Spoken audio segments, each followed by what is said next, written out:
Hello everyone, स्वागत है इस वीडियो में। इस वीडियो में हम लोग डिस्कस करने वाले हैं कि ऐसे मार्केट में कितने ईटीएफ्स हैं या कितने ईटीएफ के हमारे पास ऑप्शंस हैं जो लॉन्ग टर्म के लिए बेस्ट हो सकता है in terms of SIP and in terms of lump sum investments also. ठीक है, मार्केट अभी रिसेंटली काफ़ी फॉल किया है एंड उस फॉल में हमको जो अपॉर्चुनिटी है लॉन्ग टर्म के लिए वो हम लोग मिस नहीं करें तो हमारे लिए बहुत अच्छा होगा, क्योंकि ऐसे अपॉर्चुनिटीज़ 4 साल में सिर्फ एक बार ही आते हैं।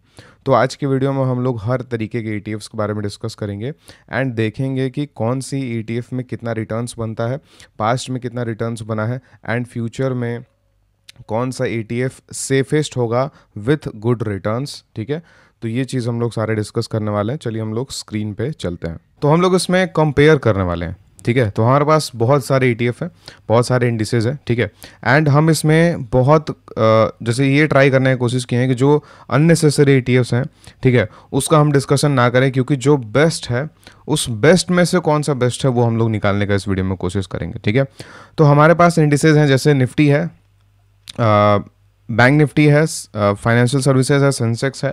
ठीक है, देन हमारे पास स्मॉल कैप है, मिड कैप है, उसके बाद हमारा जूनियर वीज है एंड बाकी कुछ मोमेंटम वाले जो ईटीएफ्स होते हैं वो है। ठीक है, अब इनमें से जो सबसे बेस्ट 3 ईटीएफ्स होंगे वो हम लोग कंपेयर करेंगे एंड निकालेंगे कि हाँ कौन से एसआईपी के लिए एंड लॉन्ग टर्म के लिए बेस्ट होंगे। ठीक है, तो हम लोग 1 बाय 1 रिजेक्ट करते जाएंगे एंड सेलेक्ट करते जाएंगे इंडिसेस को। ठीक है, ईटीएफ्स को बेस्ड ऑन 2 थिंग्स। ठीक है, पहला है सीएजीआर, कि उसका सीएजीआर क्या बना है पास्ट में। ठीक है, क्योंकि अगर पास्ट में अच्छा परफॉर्म किया है कंपेयर टू अदर इंडिसेस तो आगे भी परफॉर्म करेगा, क्योंकि सेक्टरल इंडिसेस नहीं है। ठीक है, एंड सेक्टरल इंडिसेस का हम लोग इंटरेस्ट थोड़ा कम दिखाएंगे, उसका भी रीज़न हम बाद में बताएंगे। लेकिन दूसरा रीज़न है हमारा सेफ्टी। अगर हमारा सीएजीआर बहुत अच्छा है विथ सेफ्टी देन हम लोग उसको सेलेक्ट करेंगे। ठीक है, एंड अगर किसी भी ईटीएफ का सेफ्टी बहुत कम है लेकिन सीएजीआर उसी हिसाब से बहुत ज़्यादा है तो उसको भी हम लोग सेलेक्ट कर सकते हैं। ठीक है, क्यों? क्योंकि वो भी वर्थ इट होगा, क्योंकि हम लोग लॉन्गर टाइम पीरियड के लिए उसको इन्वेस्ट करने का ट्राई कर रहे हैं। ठीक है, तो इसमें हम लोग टूल यूज़ करेंगे। ठीक है, उस टूल का नाम है CAGR इंडिकेटर। ठीक है, तो इस CAGR टूल से हम लोग बेसिकली किसी भी टाइम पीरियड का जो जिस टाइम से जिस टाइम पीरियड का हम लोग को चाहिए, ठीक है, वो हम लोग अपना रिटर्न जो है वो निकाल सकते हैं। ठीक है, तो ये बहुत यूज़फुल टूल है। तो हम लोग सिंपली पहले 2021 का जो टॉप लगा था वहाँ से लेके एंड 2024 का जो टॉप लगा है वहाँ से हम लोग कंपेयर करते हैं एंड सारे इंडिसेज में हम लोग इस चीज़ को कंपेयर करेंगे। तो निफ्टी में हमारा सेम टाइम पीरियड में 13.4% का हमारा CAGR बनता है, फाइनेंशियल सर्विसेज में हमारा 9% के आसपास बनता है एंड बैंक निफ्टी में हमारा 10% के आसपास बनता है। ठीक है, एंड सेंसेक्स में भी हमारा ऑलमोस्ट निफ्टी जितना ही बनेगा, 12.3% का। तो इन 4 मेजर इंडिसेस में से जो हमको बेस्ट निकलता है, ठीक है, और डेफिनेटली सेफ्टी भी निफ्टी का डेफिनेटली ज़्यादा है, तो safety wise and CAGR wise भी निफ्टी हमारा सेलेक्ट हो गया। ठीक है, अब हम लोग कंपेयर करेंगे निफ्टी को स्मॉल कैप मिड कैप से and then small cap mid cap को अदर इंडिसेस से कंपेयर करेंगे। ठीक है, तो सेम टाइम पीरियड में स्मॉल कैप में हमारा रिटर्न बना था 21% एंड मिड कैप में हमारा 25%। ठीक है, तो बहुत लोग का ये पर्सपेक्टिव होता है कि स्मॉल कैप जो है वो ऑलवेज आउट परफॉर्म करेगा मिड कैप को and mid cap large cap को आउट परफॉर्म करेगा। ठीक है, तो जो सेकंड स्टेटमेंट है कि मिड कैप लार्ज कैप को आउट परफॉर्म करेगा वो सही है, बिल्कुल सही है। लेकिन जो स्मॉल कैप है वो आउट परफॉर्म करे मिड कैप को, ये ज़रूरी नहीं है। ठीक है, तो इसके बारे में समझते हैं। सपोज कीजिए कि स्मॉल कैप है इंडेक्स एंड मिड कैप है इंडेक्स। ठीक है, 100 कंपनीज का इंडेक्स हम लोग देखते हैं, mid cap and small cap का। ठीक है, अब mid cap maximum time small cap को आउट परफॉर्म क्यों करता है? क्योंकि सपोज कीजिए कि 100 कंपनीज दोनों में, तो क्वालिटी बिजनेसेस किस में होने का ज़्यादा चांसेस है। ठीक है, अगर 100 मिड कैप है तो 50, 60, 70 कंपनीज मिड कैप में ऐसे हो सकते हैं जिसका कंसिस्टेंट प्रॉफिट हो, कंसिस्टेंट सेल हो, ठीक है, एंड कंसिस्टेंट ग्रोथ हो। ठीक है, तो वो ऑटोमेटिकली पूरे इंडेक्स को लेके वापस ऊपर जाएंगे एंड गिरने वाले 30-40 स्टॉक्स ही होंगे।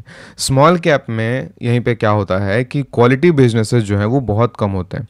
30 कंपनीज होंगे क्वालिटी वाले और 70 कंपनीज अच्छे नहीं होंगे, तो इसी रीज़न से 30 कंपनी ही सिर्फ ऊपर लेके जाएंगे इंडेक्स को एंड बाकी के 70 गिरेंगे या साइडवेज रहेंगे। ठीक है, तो क्वालिटी ऑफ बिजनेसेस का डिफरेंस आ जाता है, इसीलिए मिड कैप जो है वो स्मॉल कैप को आउट परफॉर्म करता है लॉन्ग टर्म में। ठीक है, सिंपल बात है।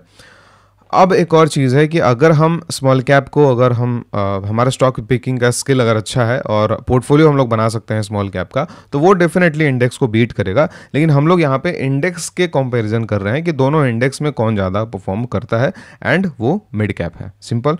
ठीक है, तो अब हमारा जो 4 मेजर इंडिसेस हम लोग देखे, तो वहाँ से हम लोग निफ्टी चूज़ किए। ठीक है, उसके बाद हम लोग 2 मिड कैप और स्मॉल कैप में से हम लोग मिड कैप चूज़ किए हैं। क्यों? क्योंकि मिड कैप लॉन्ग टर्म में आउट परफॉर्म करता है। ठीक है, तो हमारे पास अभी 2 चल रहे हैं। ठीक है, अब देखते हैं कि क्या इन दोनों में से कोई रिजेक्ट होते हैं, कोई नया ऐड होता है या नहीं। ठीक है, तो इसके बाद हमारे पास आता है जूनियर बीज। जूनियर बीज ऐसे कंपनीज होते हैं जो निफ्टी 50 के बाद जो 50 नेक्स्ट 50 कंपनीज होते हैं, जो सबसे बड़े नेक्स्ट 50 कंपनी होते हैं, मतलब 51 से लेके 100 रैंक तक जो कंपनीज होते हैं, वो हम लोग निफ्टी जूनियर बीज बोलते हैं। ठीक है, अब हमको इसको कंपेयर करना है मिड कैप से, स्मॉल कैप से एंड निफ्टी से। ठीक है, तो निफ्टी से कंपेयर करेंगे तो डेफिनेटली 10% का ज़्यादा रिटर्न है, डेफिनेटली अच्छा है। एंड सेफ्टी वाइज भी निफ्टी के कंपैरिजन में अगर इतना ज़्यादा रिटर्न दे रहा है, तो अगर डबल स्पीड से भी गिरता है तो भी उसको हम सही बोलेंगे। तो निफ्टी के जगह पे डेफिनेटली जूनियर बीज को हम प्रेफर करेंगे। ठीक है, उसके बाद इसको हम अगर स्मॉल कैप से कंपेयर करें, तो स्मॉल कैप को आपको याद होगा कि जो हमारा स्मॉल कैप का रिटर्न था वो इस पर्टिकुलर टाइम पीरियड के लिए 21% था। ठीक है, अब अलग अलग टाइम पीरियड के लिए अलग अलग हो सकता है, हम लोग 2019 से भी कंपेयर करेंगे एंड लास्ट में हम लोग फिर कंक्लूड करेंगे कि कौन से वो 3 बेस्ट ETFs हैं। ठीक है, तो जूनियर बीज जो है वो स्मॉल कैप से बेटर इसलिए है क्योंकि सेफ्टी वाइज जूनियर बीज जो है वो स्मॉल कैप से बहुत ज़्यादा सेफ है। क्यों? क्योंकि कंपनीज बहुत बड़े बड़े हैं। ठीक है, सिंपल बात है। एंड CAGR 2% ज़्यादा ही इस टाइम पीरियड में बना है। ठीक है, तो वो डेफिनेटली स्मॉल कैप से अच्छा हो गया। अब हमारा मेन कंपेरिजन है मिड कैप एंड जूनियर बीज का। ठीक है, तो मिड कैप एंड जूनियर बीज का जो कंपैरिजन है वो टक्कर वाला है। ठीक है, क्यों? क्योंकि मिड कैप में थोड़ा सा सेफ्टी जो है वो कम है। ठीक है, जूनियर बीज में थोड़ा सेफ्टी कम है, ज़्यादा है, लेकिन रिटर्न थोड़ा सा मिड कैप में ज़्यादा है एंड रिटर्न नेक्स्ट 50 में थोड़ा सा कम है। ठीक है, तो हम लोग इस दोनों को रखते हैं। ठीक है, स्मॉल कैप हमारा जूनियर बीज से बेकार है, मिड कैप से भी बेकार है। ठीक है, एंड निफ्टी हमारा जो बड़े बड़े इंडिसेस हैं उनसे अच्छे हैं, लेकिन इन दोनों से निफ्टी जो है वो बोल सकते हैं कि अच्छा नहीं है। ठीक है, क्योंकि लॉन्ग टर्म का हम पर्सपेक्टिव बात कर रहे हैं। 10 साल के टाइम पीरियड में जैसे ये हो सकता है कि 2 साल ये इंडिसेस ना चले, निफ्टी चल सकता है। 3 साल ये इंडिसेस ना चले, लेकिन निफ्टी उन 3 साल में चल सकता है। लेकिन अगर हम 10 साल का कंपेयर करते हैं तो डेफिनेटली निफ्टी को बड़े मार्जिन के साथ आउट परफॉर्म करेगा, एंड बड़े मार्जिन के साथ आउट परफॉर्म करेगा तो वो हमारे पोर्टफोलियो में करोड़ों का डिफरेंस आ सकता है उस सिंपल छोटा सा CAGR के डिफरेंस से। ठीक है, तो इसीलिए हमारा अभी तक सेलेक्टेड है जूनियर बीज एंड हमारा सेकंड है मिड कैप। ये दोनों हम लोग जो है वो रखते हैं, ये दोनों अच्छे हैं based on safety and based on CAGR। ठीक है, अब हमारा 2 और कॉम्पिटिटर ऐड होते हैं। इसके अलावा बहुत सारे इंडिसेस हैं। ठीक है, लेकिन हम उसको ऐड नहीं किए हैं। रीज़न ये है कि जो बेस्ट इंडिसेस हैं उन बेस्ट में से हमको बेस्ट 3 निकालना है, तो फिर अदर इंडिसेस का बात करने का कोई ज़रूरत नहीं है, क्योंकि वो डेफिनेटली वो जो है वो पीछे ही हैं, इसीलिए हम उसको बात नहीं कर रहे हैं, सिंपल। तो निफ्टी 200 मोमेंटम 30 जो है वो एक इंडेक्स है। इसमें क्या होता है कि जो 30 मोमेंटम कंपनीज होते हैं वो 200 कंपनीज में उसका एक पोर्टफोलियो बनता है, ETF बनता है, उसमें हम लोग ट्रेड करते हैं। ठीक है, एंड इसके बाद एक और होता है 50 कंपनीज का मोमेंटम। ठीक है, तो इसको भी हम लोग ट्रेड करते हैं। ठीक है, 30 एंड 50 में आपको लग रहा होगा कि 30 वाला ज़्यादा रिटर्न देगा। क्यों? क्योंकि इसमें कंपनीज छोटे हैं, कंपनीज कम है। लेकिन कंपनीज कम होने का कारण जो है वो सेफ्टी भी कॉम्प्रोमाइज़ थोड़ा ज़्यादा हो जाता है। ठीक है, तो इसलिए 50 जो है वो जनरली आउट परफॉर्म करता है 30 को, लेकिन हम लोग देख लेते हैं। ठीक है, तो इस पर्टिकुलर टाइम पीरियड के लिए हमको 200 निफ्टी 200 मोमेंटम 30 या क्वालिटी 30 23% का CAGR दिया है, एंड जूनियर बीज भी हमको ऑलमोस्ट सेम रिटर्न दिया है। ठीक है, तो अब 200 एंड जूनियर बीज में कंपेयर करें तो आप सोच के देखिए कि जूनियर बीज ऑटोमेटिकली सेफ होगा। ठीक है, क्योंकि ये 200 में से मोमेंटम 30 निकाला है, तो जब गिरेंगे तो वो बहुत फास्ट गिरेंगे। ठीक है, एंड 30 कंपनीज ही हैं, इसमें 50 कंपनीज हैं, एंड रिटर्न सेम है। तो रिटर्न सेम है अगर, तो सेफ्टी हमको जूनियर बीज में डेफिनेटली ज़्यादा मिल रहा है, तो फिर से हम लोग को निफ्टी 200 जो मोमेंटम 30 है उससे बेटर हमको एक जूनियर बीज में ऑप्शन दिख रहा है। ठीक है, अब हमारा दूसरा ऑप्शन आता है निफ्टी अल्फा। ठीक है, अब अल्फा 50 में क्या है कि ये मिड कैप के बराबर रिटर्न दे रहा है। ठीक है, अदर टाइम फ्रेम्स का भी बात करेंगे। जूनियर 20 से ज़्यादा रिटर्न दे रहा है, ठीक है, एंड 200 से भी ज़्यादा रिटर्न दे रहा है, ठीक है।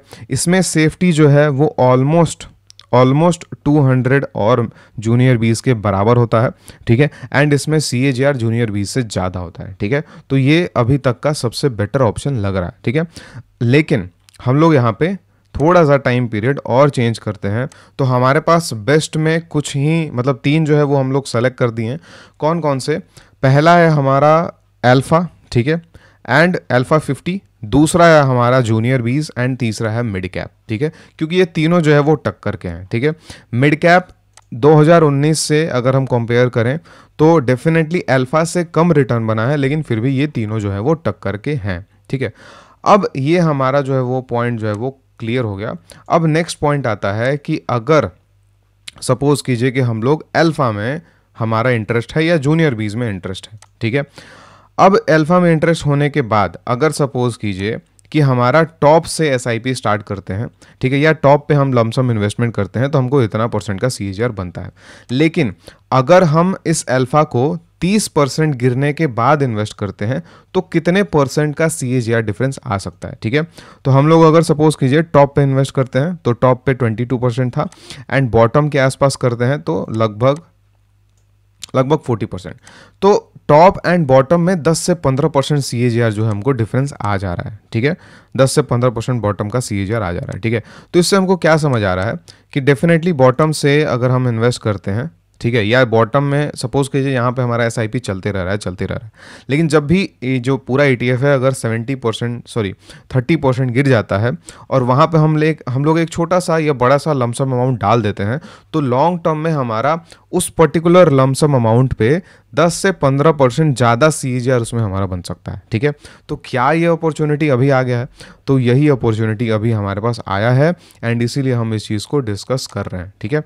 तो यहाँ से हम लोग देखेंगे कि जो हमारा जो रिटर्न्स है, ठीक है, अगर हमारा SIP स्टार्ट करते हैं, ठीक है, एंड लमसम अभी हम लोग डाल देते हैं तो क्या रिटर्न बनेगा, ठीक है, एंड लमसम ना डालें तो क्या रिटर्न बनेगा, ठीक है, सिंपल। तो हम लोग यहाँ पे लमसम अमाउंट सपोज कीजिए हम लोग 30 लाख जो है वहाँ पे डाल देते हैं, ठीक है, लमसम अमाउंट 30% गिर गया है ETF, चाहे वो जूनियर 20 हो, चाहे वो अल्फ़ा हो, चाहे वो मिड कैप हो, ठीक है। अब 30 लाख हम लोग इन्वेस्टमेंट कर दिए, 1 लाख का हमारा 1 लाख SIP हम लोग सपोज करते हैं कि हमारा 1 लाख SIP स्टार्टिंग से चलते आ रहा है। 10 साल का ही हम लोग कंपेयर करेंगे, ठीक है। 20 ईयर्स तो बहुत ज़्यादा रिटर्न बन जाएगा, लेकिन हम लोग 10 साल का ही सिर्फ कंपेयर करते हैं, ठीक है। अब जो CAGR जो पार्ट है, ठीक है, अब CAGR कितना फ्यूचर में आ सकता है वो हम लोग थोड़ा कैलकुलेट कर लेते हैं, ठीक है। तो इसके बारे में आप लोग चाहेंगे तो डिटेल वीडियो हम बना देंगे, आप लोग कमेंट कर सकते हैं कि निफ्टी में फ्यूचर में क्या CAGR बन सकता है। लास्ट 5 ईयर में निफ्टी का जो क्वार्टरली ग्रोथ था वो क्वार्टरली 5% ग्रोथ जो है वो EPS का ग्रोथ होता था निफ्टी में, ठीक है। तो साल में 20% का नेट हमारा रिटर्न था, ग्रोथ था EPS का निफ्टी में, ठीक है। लेकिन फ्यूचर में नेक्स्ट 5 ईयर्स के लिए मेरे हिसाब से 3% से ज़्यादा जो है वो EPS का ग्रोथ निफ्टी में होना थोड़ा सा टफ है, ठीक है। 3.5 मैक्सिमम जा सकता है, लेकिन 3 से 3.5 के बीच में ग्रोथ जो है वो रहेगा, ठीक है। तो कितने % का डिक्लाइन हुआ, आप खुद से सोचिए। ये ऑलमोस्ट जो है निफ्टी में ही हम लोग कंपेयर करते हैं, निफ्टी का 5% का ग्रोथ होता था हमारा, ठीक है। नेक्स्ट जैसे हम 5 साल का कंपेयर कर लेते हैं एक बारी, ठीक है। % का ग्रोथ जो है वो ईयरली मिलता था EPS का निफ्टी में, ठीक है। 5% क्वार्टरली ग्रोथ, अभी 3% मिलेगा। मतलब कितना का डिफरेंस हुआ? ऑलमोस्ट 20% ईयरली से 12% या 13% ईयर का जो है वो डिफरेंस हो गया। तो डिफरेंस कितना आया? 7.20 इंटू 100, 35% का डिफरेंस आया, ठीक है। तो अगर निफ्टी 2019 के टॉप से इस टॉप तक 17.5% का CAGR दिया है, तो आगे नेक्स्ट 5 ईयर्स में इस पर्टिकुलर टॉप से कितना रिटर्न दे सकता है, ठीक है। तो 17.5% से 35% कम, सिंपल, बहुत शानदार कैलकुलेशन है। 17.5% से 35% कम, एंड 35% कितना हो जाएगा? 17.5 इंटू 0.35, तो हमारा ऑलमोस्ट यहाँ से -17.5, ठीक है। 12% का CAGR यहाँ से हमको मिलने वाला है, ठीक है। तो जो 18% का इस टॉप से हमको CAGR मिला, अब यहाँ से इस टॉप से नेक्स्ट 5 ईयर्स के लिए 12% का CAGR हमको मिलने वाला है। एंड आप लोग कैलकुलेट कर लीजिए कि 26,000 से अगर हम कैलकुलेट करें, ठीक है, 26,000 से अगर हमारा सपोज कीजिए 26,000 का निफ्टी है, ठीक है, एंड 5 साल के लिए अगर हम इसको कंपाउंड करते हैं एट द रेट ऑफ 12%, तो आफ्टर 5 ईयर्स निफ्टी का जो वैल्यू होगा वो होगा ऑलमोस्ट 50,000, ठीक है। तो जो ग्रोथ 19 से लेके 24 तक आया है वो सेम ग्रोथ नेक्स्ट 5 ईयर्स में नहीं आएगा, ठीक है। तो कितना परसेंट कम आएगा? 35% जो है वो कम आएगा ग्रोथ। एंड 35% कम आता है तो नेक्स्ट 5 ईयर्स में 47,000 जाने का चांसेस है एट द रेट ऑफ 12%, ठीक है। तो ये सबसे रियलिस्टिक हम बताएं हैं। ये 13% पर एनम भी हो सकता है, ठीक है। 13% बेस्ट केस होगा, 14% बेस्ट केस होगा। तो वो ऑलमोस्ट सब जो है वो 50,000 के आसपास ही है, 50,000 से 2,000 3,000 पॉइंट आगे, ठीक है। तो ये CAGR हमको निफ्टी मिल रहा है। तो सेम जो हमारे अदर इंडिसेस हैं सब में हम लोग को डिफरेंस जो है वो आएगा, ठीक है। अगर अल्फा में हमको इस पर्टिकुलर टाइम पीरियड में 19 से लेके 37% का CAGR मिला है, तो फ्यूचर में 35% का कम CAGR हमको मिल सकता है, ठीक है। तो ऑलमोस्ट अगर हम देखें, ठीक है, तो 37.3% का अगर हम देखें तो 0.35% माइनस 37.3, तो 24% CAGR जो है वो फिर भी बन सकता है। And this is the worst case for 5 years, next 5 years. तो 24% CAGR हमको इस अल्फा जो ETF है इसमें हमको एक्सपेक्टेड है कि ना करके 25% या 24% बन जाएगा नेक्स्ट 5 ईयर्स में, ठीक है। एंड जूनियर बीज में आप लोग सेम कैलकुलेशन से कैलकुलेट कर सकते हैं कि कितना बन सकता है, ठीक है। तो हम लोग जो कैलकुलेशन कर रहे थे कि हम लोग 30 लाख का हम लोग अभी लमसम इन्वेस्टमेंट करते हैं एंड 1 लाख का हमारा SIP चल रहा है, ठीक है। 1 लाख का SIP चल रहा है एंड इसमें हम लोग 10 ईयर्स का हम लोग SIP पीरियड जो है वो रखे हैं, 10 ईयर्स का, ठीक है। एंड ये भी हमारा 10 ईयर्स का, एंड जो हमारा रिटर्न है वो 24% जो है वो हमारा एक्सपेक्टेड रिटर्न है, ठीक है। तो 10 ईयर्स के पीरियड में 1.5% के इन्वेस्टमेंट में हमारा ऑलमोस्ट 7 टाइम्स जो है वो रिटर्न बन गया 8.2 CR, ठीक है। अब अगर सपोज कीजिए कि जो पर्सन SIP कर रहा है वो SIP करता ही रह गया एंड जो ये फॉल आया है इसमें लमसम इन्वेस्टमेंट नहीं किया, तो उसको कितना डिफरेंस आ सकता है लॉन्ग टर्म में, ठीक है। तो 8 CR से 4 CR हो जाएगा, ऑलमोस्ट 3 से 4 करोड़ का डिफरेंस आएगा। एंड ये जो 3 से 4 करोड़ का डिफरेंस है वो सिर्फ 30 लाख पे ही आ गया, ठीक है। क्यों? क्योंकि 30 लाख हम लोग स्टार्टिंग में डाले थे, वहाँ से बॉटम से CAGR बहुत शानदार बनेगा, ठीक है। मतलब 24% अगर हमारा टॉप टू टॉप बनता है तो जो 30 लाख है उसका CAGR अलग से आप निकालेंगे तो 30+ भी CAGR बन सकता है, ठीक है। तो 24 CAGR हम लोग जो एक्सपेक्टेड है उस हिसाब से ये हमारा रिटर्न जो है वो बनेगा, ठीक है। अगर वर्स्ट केस हम बात करें विच इज़ 20%, ठीक है, 20 से नीचे जाने का चांस बहुत कम है, तो भी हमारा 6 CR का जो है वो बन जाएगा। एंड अगर हम लमसम हटा देते हैं तो ये 3 CR हो जाएगा, ठीक है। तो लमसम का इन्वेस्टमेंट बहुत इंपॉर्टेंट है मार्केट के फॉल के बाद, एंड SIP जो है वो हमारा चलते रहेगा, ठीक है। तो इस तरीके से हम लोग 10 ईयर्स में क्लोज टू 6 CR जो है वो मिनिमम अचीव कर सकते हैं। इस हिसाब से आप अपने हिसाब से, मतलब आपका जो भी लमसम होगा, आपका जो भी SIP होगा उसके हिसाब से आप लोग कैलकुलेट कर सकते हैं, ठीक है। एंड नेक्स्ट वीडियो में हम जब भी इन्वेस्टमेंट इसका लमसम करेंगे तो वीडियो ज़रूर इसका हम बनाएंगे कि कौन से ETF में हम कितना जो है वो इन्वेस्ट कर रहे हैं एंड कितना SIP जो है वो हम कर रहे हैं, ठीक है। तो आई गेस आपको इस वीडियो से बहुत कुछ सीखने को मिला होगा। कॉमेंट में अगर आपको कुछ डाउट होगा तो आप बता सकते हैं, उसके बारे में हम डिटेल में वीडियो बना देंगे। एंड कमेंट में ज़रूर बताइएगा कि आपको वीडियो कैसा लगा, ठीक है। एंड हम लोग मिलते हैं नेक्स्ट वीडियो में। Thank you so much.